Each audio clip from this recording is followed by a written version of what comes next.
Après 2 ans d'interruption de voyage hors de France en raison de la pandémie Covid, nous sommes de retour en Italie. Nous faisons en car un premier tour guidé de la ville pour voir les sites. La cour de cassation, une première fontaine, l'île Tibérine, qui est l'île du Tibre, située en plein cœur de Rome. Elle perpétue sa vocation médicale, car en 1656, pendant la grande épidémie, on y regroupa tous les malades pour éviter la contagion de la peste.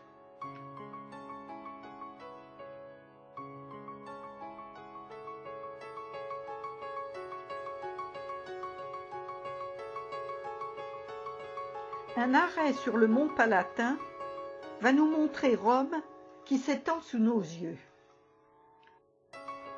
Avec 3500 hectares de parc archéologique en pleine ville.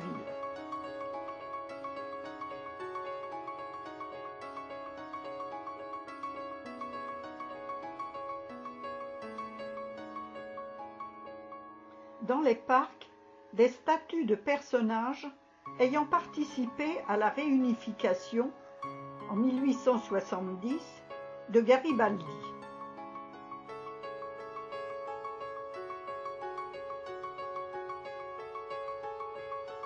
Le château Saint-Ange, qui a été conçu par Hadrien en 123 après Jésus-Christ.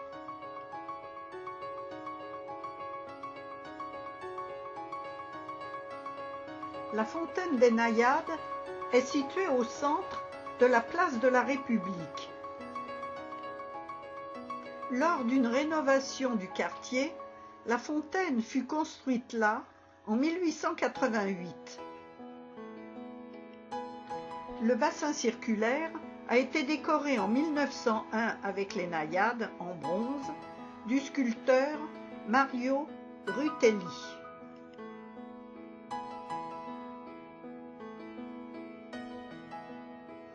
L'histoire du Vatican a commencé il y a environ 2000 ans.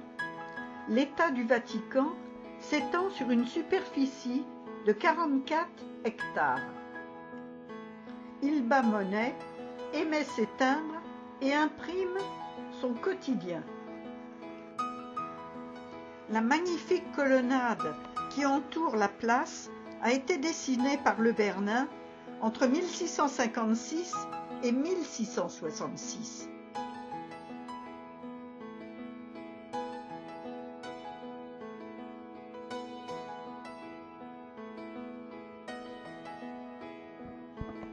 La fonction actuelle de la garde suisse est de protéger la personne du pape dans son antichambre, dans la basilique et sur la place Saint-Pierre. La basilique Saint-Pierre est la plus grande église de la terre. Avec l'atrium, elle mesure 218 mètres de long et la coupole imaginée par Michel-Ange atteint les 137 mètres. La façade est ornée de 4 énormes pilastres et de 8 colonnes d'ordre corinthien.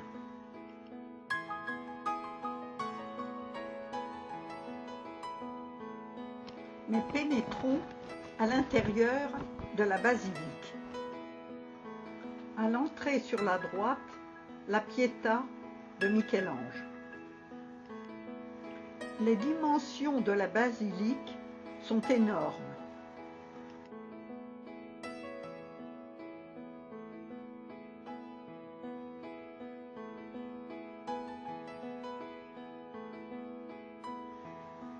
Le baldaquin en bronze au centre de la nef mesure 29 mètres de haut, y compris sa croix.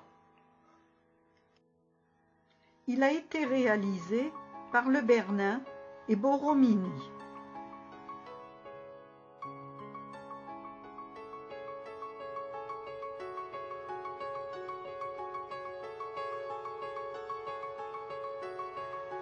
Il y a des merveilles à voir en l'air et au sol.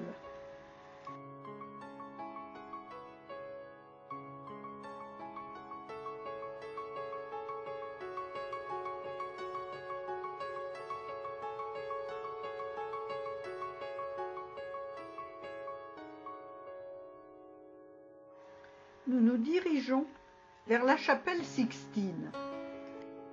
Les photos étant interdites à l'intérieur, notre guide conférencier nous explique les détails des peintures que nous allons y trouver.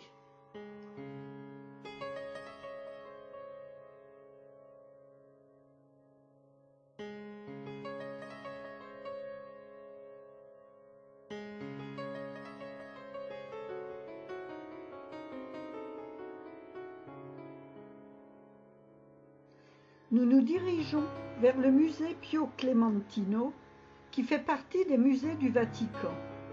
Il abrite une concentration de chefs-d'œuvre illustrant plus de 3700 ans d'histoire et d'art.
Ici, la galerie des tapisseries.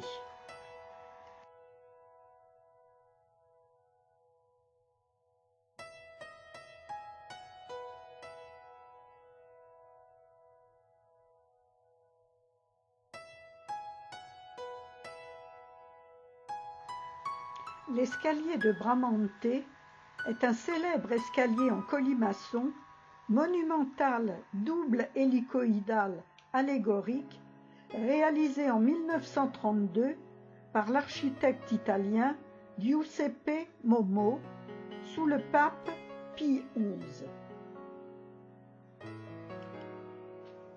La basilique de Saint-Paul hors les murs est l'une des 4 basiliques majeures de Rome.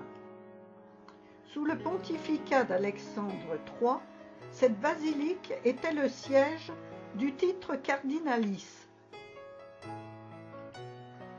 Elle subit un incendie en 1115, un séisme en 1349 et une inondation en 1700.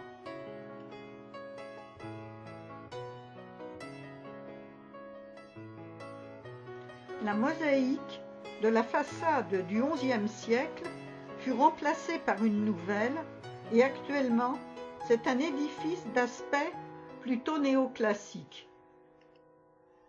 Au milieu de l'atrium, une statue colossale de saint Paul et ses attributs, l'épée, instrument de son martyre, et livre, réalisé par Giuseppe Obici, 1807-1878. La façade compte 10 colonnes monolithiques de granit rose de Baveno. Le fronton de la façade est décoré de mosaïques exécutées entre 1854 et 1874.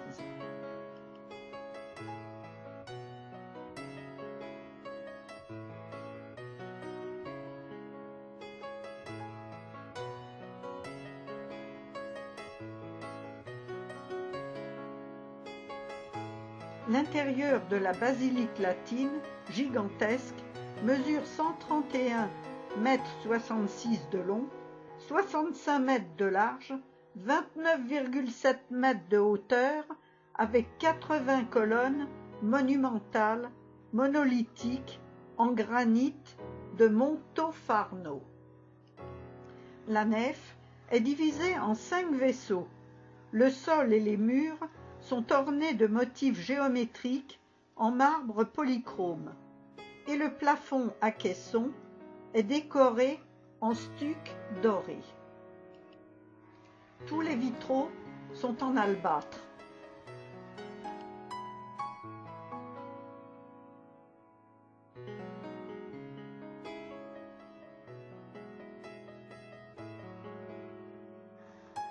À l'intérieur, un autel recouvert de malachite.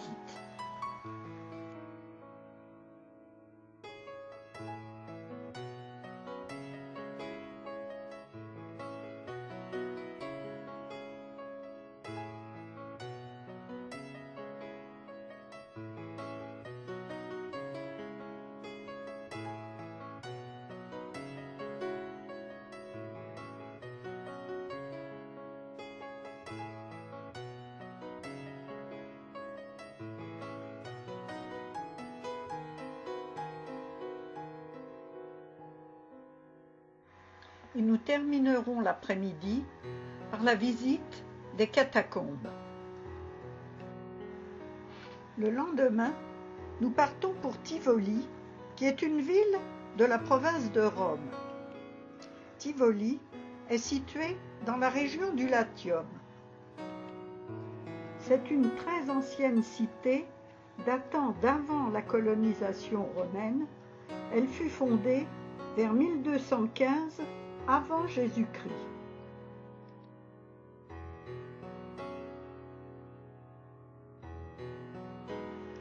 Considérée comme un chef-d'œuvre de l'architecture du XVIe siècle, la Villa d'Este se situe à 30 km de Rome. L'ensemble est inscrit au patrimoine mondial de l'UNESCO depuis 2002. Et nous allons faire une très agréable promenade dans le parc.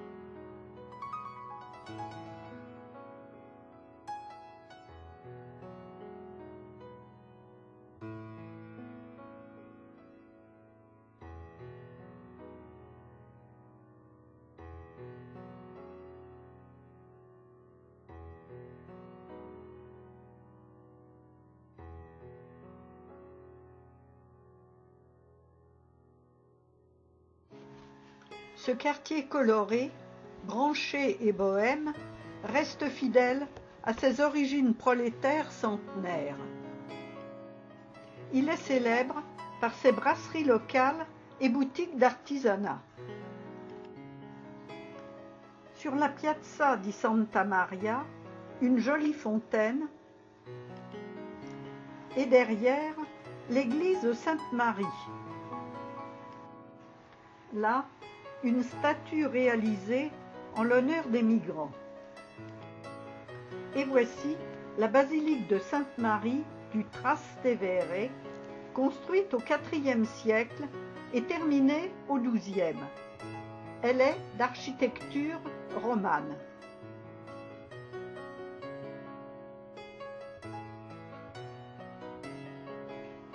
Ces 22 colonnes de granit aux chapiteaux ioniques et corinthiens proviennent des ruines des thermes de Caracalla.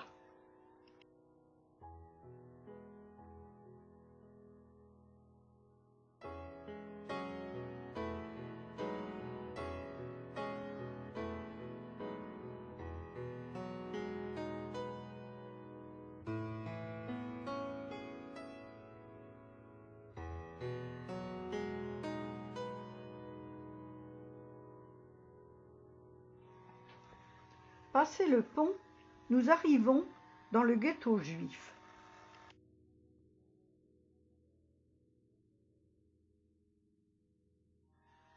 La communauté juive, qui a plus de 2000 ans d'existence, fut contrainte de se réunir dans ce quartier en 1555 par décision de Paul IV. Il devint un quartier emmuré, aux portes verrouillées la nuit. À ce jour, ses habitants sont encore en majorité juifs et c'est le siège de la grande synagogue de Rome.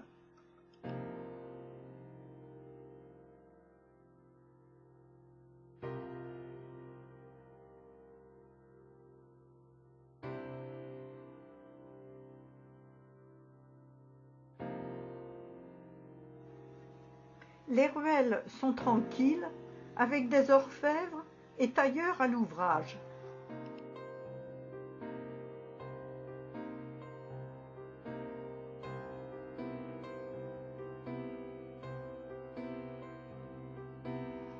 Des plaques du souvenir au sol à la mémoire des déportés à Auschwitz.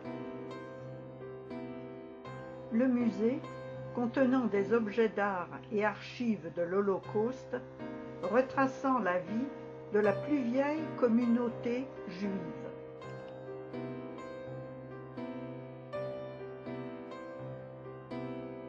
Et nous terminerons la journée avec un aperçu du Forum romain où nous reviendrons dès le lendemain matin.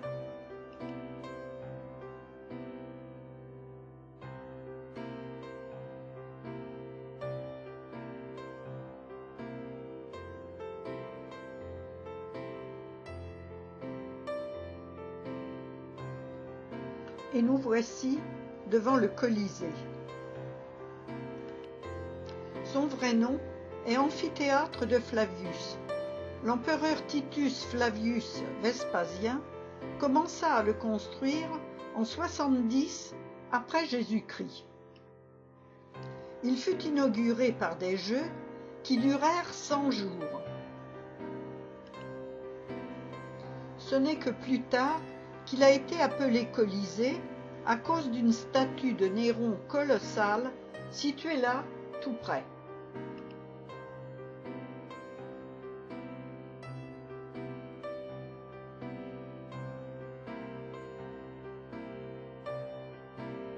Nous allons admirer les forums impériaux en nous promenant le long de la large voie créée dans les années 30 du XXe siècle.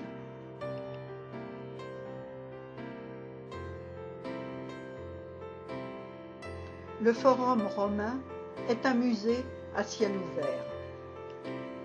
Les vestiges s'étendent sur ce qui fut jadis le centre du monde antique.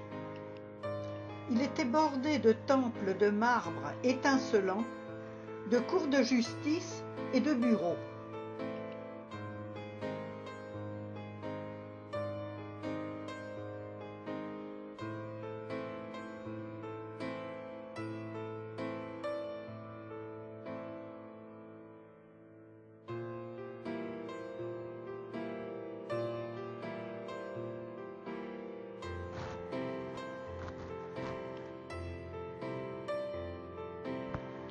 Une reproduction de la Louve avant d'arriver sur la place du Capitole. Au sommet de la colline, le temple de Jupiter était le cœur de la vie religieuse de la Rome républicaine.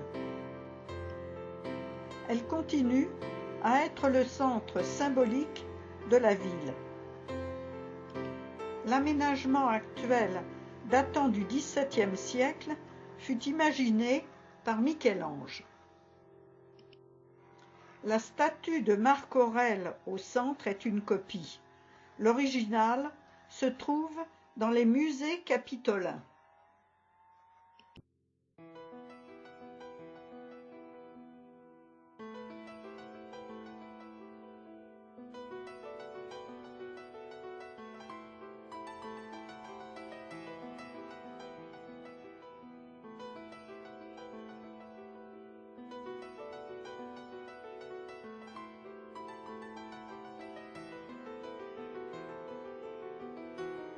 La colonne Trajane est une colonne triomphale romaine située sur le forum de Trajan. Elle mesure 40 mètres de hauteur et a été construite en 113 après Jésus-Christ.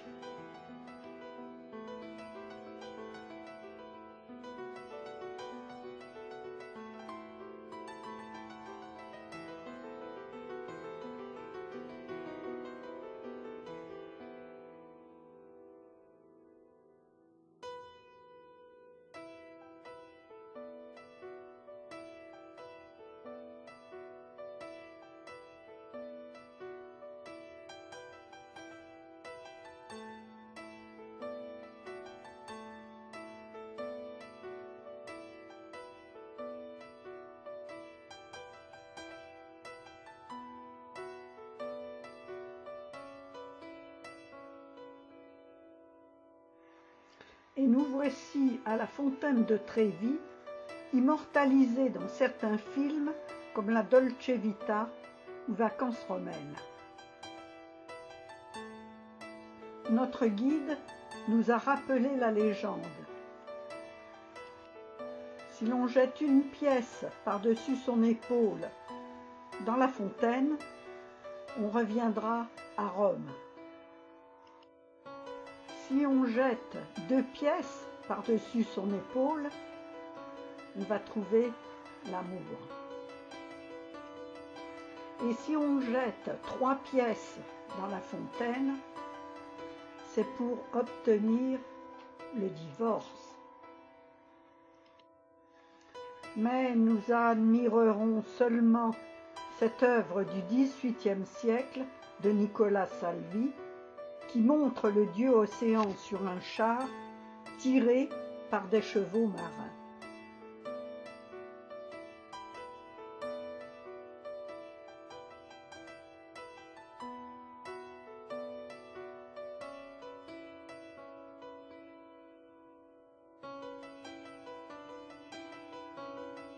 Le temple a été érigé en l'honneur de l'empereur Hadrien, divinisé après sa mort. Les vestiges ont été inclus dans un bâtiment du XVIIe siècle pour abriter l'administration des douanes pontificales. Il est aujourd'hui le siège de la Bourse de Rome. Nous faisons un arrêt devant le Panthéon, le monument romain le mieux conservé et encore aujourd'hui la plus grande coupole du monde en béton. Il fut refait en 118-125 après Jésus-Christ par Hadrien.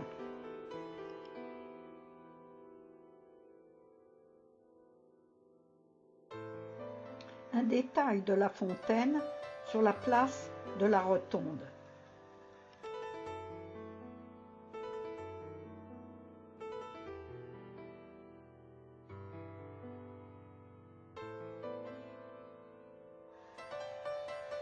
Au centre de la place se trouve la fontaine des 4 fleuves, construite par Bernini en 1651. Les 4 statues de la fontaine représentent les 4 fleuves les plus importants de l'époque, le Nil, le Danube, le Gange et le Rio de la Plata.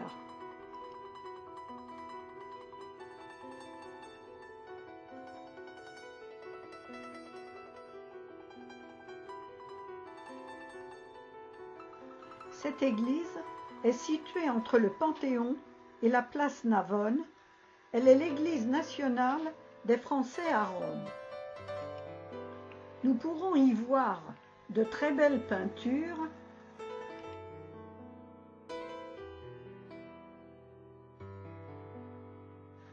notamment 3 œuvres murales inestimables du Caravage.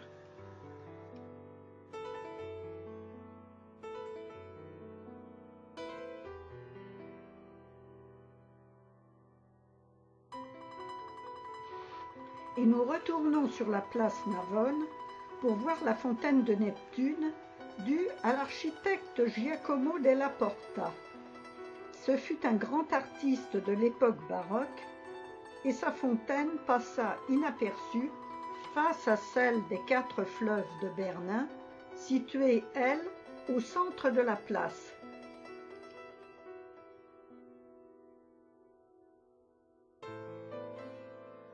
Et la journée va s'achever par une visite by night de la ville.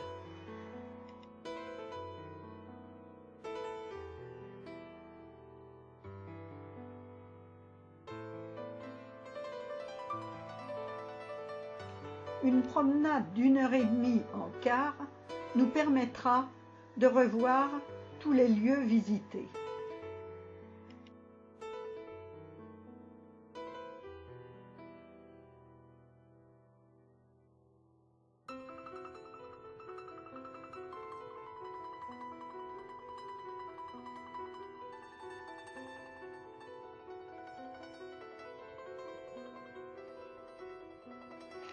Le parc de la Villa Borghese est situé en plein centre-ville et c'est l'un des plus beaux espaces verts de Rome.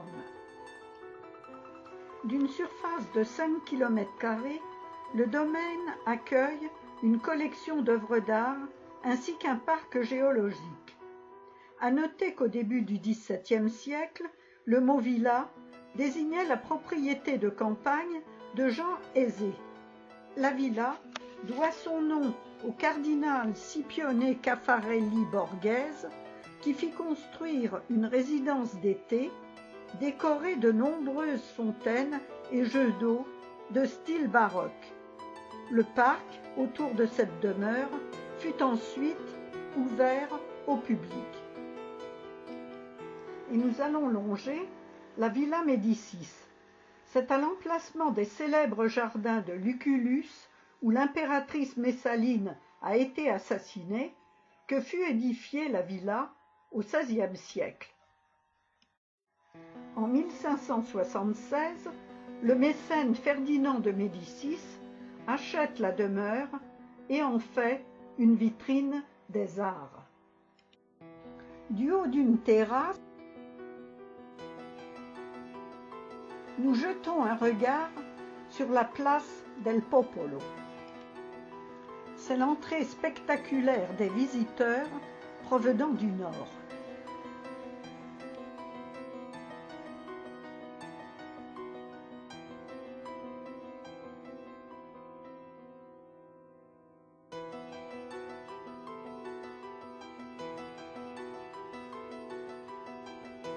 Mais nous voici arrivés sur la place d'Espagne pour admirer la fontaine de la Barcassia. Cette fontaine a été sculptée par Gian Lorenzo Bernini et son père Pietro. Elle est singulière car enfoncée dans la place. Il semble à l'origine qu'une barque se soit enlisée à cet endroit lors de l'inondation du Tibre en 1598.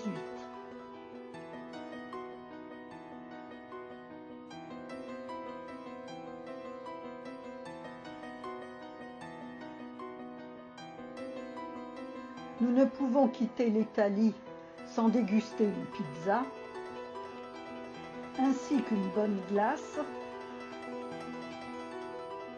avant d'arriver sur la Plaza del Popolo. L'obélisque dressé sur la place, appelé aussi obélisque Flaminio, est l'un des premiers obélisques égyptiens transportés à Rome. Il est en granit rouge d'Assoin. Et ce sera la fin de notre court séjour à Rome.